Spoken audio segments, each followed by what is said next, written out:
Have you ever been given the feedback that you're too emotional at work? Do you ever chicken out of challenging someone in a meeting because you're scared of how it will go down? Do you find yourself swallowing your feelings so as not to rock the boat? Many women experience this, so you are not alone. And the good news? There's some really simple strategies that you can use to overcome this. So in this video, I'll share with you exactly how to deal with these situations. Now, challenge is quite a strong word. For most people, it conjures up notions of difficulty and that it's hard to do.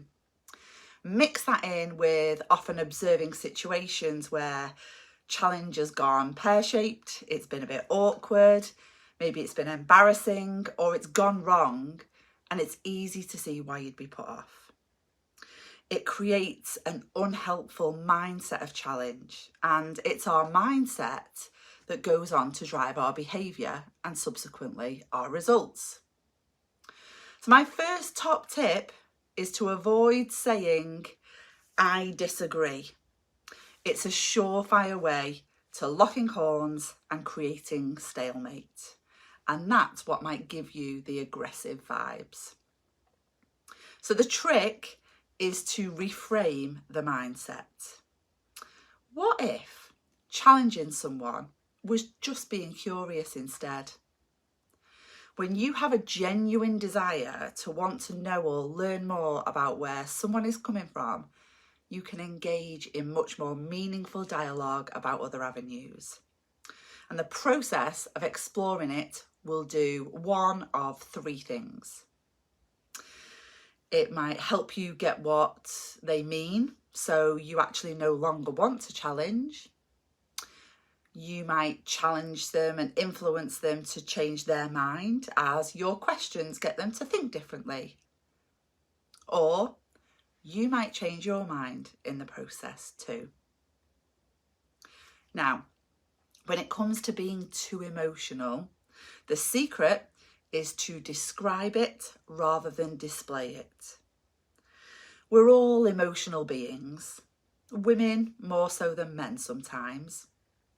Now, male energy is much more task-centred, whereas female energy is a bit more feeling-centred. Now, many of our work environments are male-coded in energy because traditionally they were constructed by men for men. And don't know about you, but it's time we brought some emotion and specifically more emotional intelligence back into the workplace. Now, this requires us to be able to harness our emotions, use them to our advantage, not just letting them loose. Now, our feelings are trying to tell us something. They're trying to communicate with us, so listen to them. First, you need to recognise emotions in the body. Where do they happen? What's the sensation? And then give them the label. That could be anger, sadness, joy, shame, jealousy.